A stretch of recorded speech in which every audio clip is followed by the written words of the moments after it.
personally, I like to communicate face to face because I feel like over texting and over phone calls and even email sometimes, like translation and meaning can get lost. It gets lost in translation. So I like talking to people in person because I feel like you're able to connect better and have people understand you and get your point across in that way.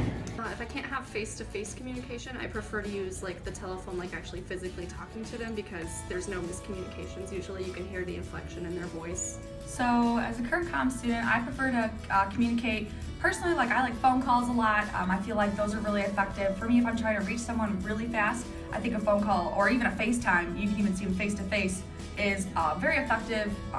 Probably not even the best is even just being in person. That way you can really see facial expressions, understand like where they're coming from.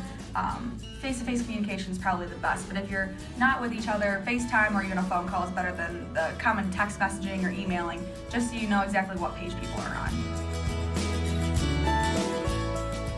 Yes, because we have shorter attention spans usually for things, so in face-to-face communication you probably don't pay as much attention as you used to. And also we use a lot of different like emojis and different things that have different symbols to us now. I think technology has affected communication more in like a negative way now these days. That people just don't understand. They interpret things differently, and things can become across maybe more offensive or opposite of that. Sometimes you just can't exactly tell people how they're feeling and how you're feeling if you're not face to face and you're just doing it over technology these days. I think it makes us lazier. It makes communication easier. It makes us lazier. It makes us so we don't have to go out of our way to communicate with people. It's a way of us to take a shortcut, and then it also impacts it because then people they don't know how to communicate when they get to face to face. That affects every generation, because you even see like older people are using iPhones or different forms of technology, or they have tablets and computers now as well, and younger people have started getting phones at a much younger age.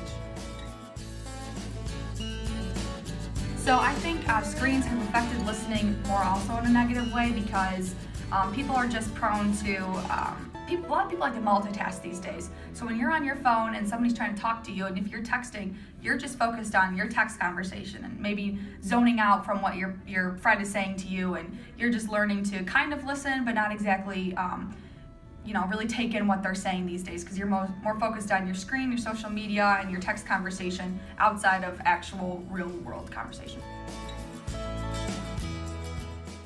Well, I feel like if my friend were to text me something like, "Hey, I'm upset," I'd be like, "Oh, I'm sorry, what can I do?" and like not really like take it as hard too much, because it's just over screen and like I can't do much. But if someone to come up to me, like I'm an RA, so if a resident was saying, "Hey, I'm going through this hard time," like face to face, I'd be more willing to be like, "Okay, what can I do? What steps? Like, how can I help you? Let's work through this together."